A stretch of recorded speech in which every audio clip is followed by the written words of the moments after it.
भिवानी में आज जेजेपी के युवा कार्यकर्ताओं ने आज जो है डीसी और एसडीएम को जो है ज्ञापन सौंपने का काम किया। उनका साफ तौर पर कहना था कि जो स्टेट एग्ज़ाम को लेकर जो गड़बड़ी हुई है उसमें उसकी जांच होनी चाहिए। अगर इसमें स्टेट एग्ज़ाम में जो हरियाणा बोर्ड के जो चेयरमैन हैं पवन कुमार जी, अगर वो इसमें दोषी पाए जाते हैं तो उनके खिलाफ़ सख्त से सख्त कार्रवाई होनी चाहिए। इसके साथ साथ ही उन्होंने कहा कि अगर वो इस मामले के अंदर अगर दोषी नहीं मिलते तो हम हाथ जोड़कर उनसे माफ़ी मांगने का काम करेंगे।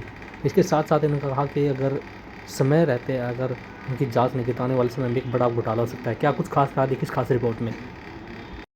प्रदर्शन किया मांग को लेकर ये प्रदर्शन किया गया है और किस प्रकार किसको ज्ञापन दिया गया। आज डीसी के माध्यम से हमने हरियाणा सरकार को ज्ञापन सौंपा है और जो एस्टेट में रिजल्ट को लेकर जो खामियां सामने आई हैं और जो घोटाला हुआ है उसको लेकर ज्ञापन दिया गया है।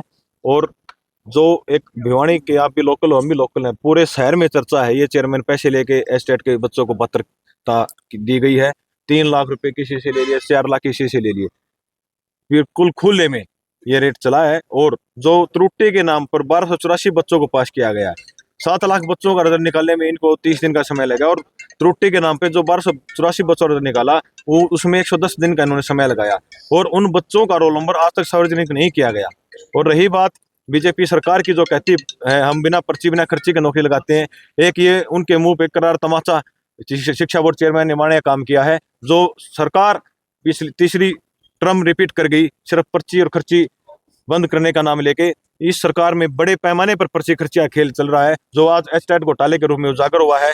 और जो भी पीछे और एचपीएससी की भर्तियां हुई हैं, असिस्टेंट प्रोफेसर की भर्ती भी हुई थी जिसमें से सिर्फ और सिर्फ 158 बच्चों को पात्र दिखाया गया था जो 613 वैकेंसी थी। और वहां भी एचपीएससी का चेयरमैन ये कहता था कि हरियाणा के बच्चे डिजर्विंग नहीं है। एक बिहार का आदमी को यहाँ लाकर बैठाया गया था। इस हरियाणा सरकार से मैं निवेदन करता हूँ कि युवाओं के भविष्य को आप अंधकार में ना लेके जाएं। लगता है कैसे लगता है कि बोर्ड में घोटाला हुआ, क्योंकि बोर्ड चेयरमैन तो कह रहे हैं ऐसी कोई बात नहीं है। हम शिक्षा बोर्ड चेयरमैन को चैलेंज करते हैं, आप हमारे सामने आए, हमारे नेताजी के सामने आए, हम आपको सबूत देंगे। अगर हमारी बातें गलत लगी हम सार्वजनिक तौर पर हमारे नेता माफी मांगने का काम करेंगे। अगर वो हम सबूत देंगे और वो दोषी साबित हुए तो हरियाणा सरकार को उन पर केस दर्ज करना चाहिए और मुकदमा दर्ज करके उन पर तुरंत प्रभाव से कार्रवाई होनी चाहिए। हम चाहते हैं कि हरियाणा सरकार इसमें हस्तक्षेप करे और हम हरियाणा सरकार पे हम भरोसा नहीं कर सकते। सीबीआई जांच इस मामले की होनी चाहिए क्योंकि 7 लाख बच्चों के भविष्य का मामला है। के इतिहास के अंदर शिक्षा के क्षेत्र में इससे बड़ा कोई घोटाला ना पहले हुआ था और अगर ये सरकार रही तो आगे हो सकता है। भविष्य के अध्यापक तैयार करने के लिए हरियाणा सरकार ने अध्यापक पात्रता परीक्षा ली शिक्षा बोर्ड चेयरमैन के माध्यम से। लेकिन बड़े दुख के साथ एक बात कहना पड़ रहा है कि भविष्य के जो टीचर हैं, जो देश का निर्माण करते हैं, जो हमारे आने वाली पीढ़ियों का निर्माण करते हैं, जब उन्हीं के अंदर खोट होगा तो कैसे जो है ना भविष्य के बच्चे तैयार हो।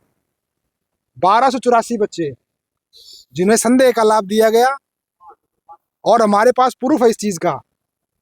आदरणीय जननायक जनता पार्टी के युवा प्रदेशाध्यक्ष भाई दिग्विजय सिंह चौटाला जी ने बकायदा सिरसा के अंदर प्रेस कॉन्फ्रेंस करके एक एक चीज का प्रूफ दिया है, सबूत दिया है कि 1284 बच्चे वो बच्चे हैं जो इनके रिश्तेदार हैं या इनके जानकारी में अकेडमियों से लिए गए हैं।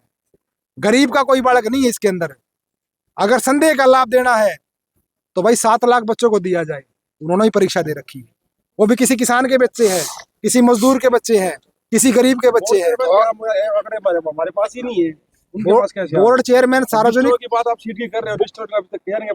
बोर्ड चेयरमैन से हम चैलेंज करते हैं प्रेस के माध्यम से, जिस मंच पे कहें वो, जहां कहे, जिस समय कहें, हम सबूत के साथ आने के लिए तैयार हैं। आप अपनी तैयारी करो, हम अपनी तैयारी करेंगे। हम फिर कहते हैं प्रेस के कैमरे के सामने, अगर हम झूठे साबित हुए हम आपसे माफी मांगेंगे। लेकिन अगर बोर्ड चेयरमैन का घोटाला उजागर होता है तो मुख्यमंत्री को माफी मांगनी पड़ेगी। तो जो बोर्ड चेयरमैन को हटाना पड़ेगा। में या कहीं पुलिस में दिए बिल्कुल जाएंगे, बिल्कुल जाएंगे। आदरणीय दिग्विजय सिंह चौटाला जी ने इस चीज के लिए तैयारी भी कर ली है कि अगर ये झूठा प्रलोभन देने वाली, झूठा नारा देने वाली भारतीय जनता पार्टी की सरकार अगर बोर्ड चेयरमैन के ऊपर, इस घोटाले के ऊपर कोई एक्शन नहीं लेगी तो लीगली तौर पर जननायक जनता पार्टी कोर्ट का दरवाजा खटखटाएगी और न्यायिक जांच की मांग करेगी। धन्यवाद।